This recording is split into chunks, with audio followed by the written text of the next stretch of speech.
Hello everyone, today I will be demonstrating a new feature in Unity 2019.3 that allows you to test out what your games will look like on mobile devices. Now this feature is only available if you enable the package that contains it. So before we get started we need to turn on the package.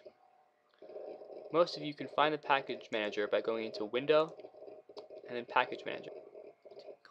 To find it you can just search Device Simulator, but you won't find it unless you turn on Preview Packages. Now just click the install button and wait for it to finish. Now that you have enabled the device simulator, to use it, all you need to do is go into the game window and click the new tab that says Game and click Simulator.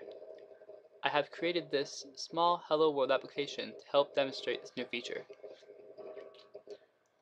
With the simulator open, you can click this drop down menu to select between different devices that you want to use.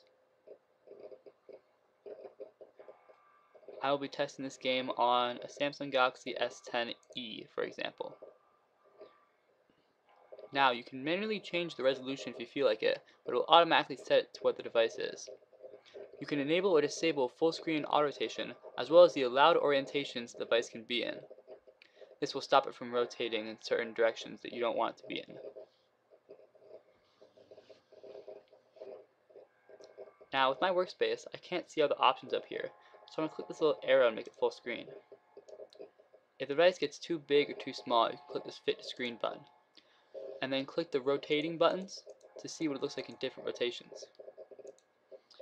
See, it's a good thing I used the device simulator because now I can see that if I run it like a normal app, I actually won't be able to see the text. Certain phones have safe areas that can be enabled, such as phones with these cutout displays like the S10 Plus or the iPhone XS. By enabling it, I can see where not to put my application. You can test it out on a different device if you feel like it, such as the iPhone XS Max. The safe area is a little below the notch. Going back to one of their phones, I can choose whether I want the application to be full screen or not. You'll see that if I disable this, we now get a white box at the bottom where the nav bar is in the phone. Looks like that was just enough room to change whether or not I could see the text. I hope this video helped demonstrate to you how to use the device simulator to help your Unity projects to make sure they work on today's modern devices. If you have any questions or comments, please put in the comment section down below. I'll be trying to push out a video on virtual reality soon, so stay tuned for that.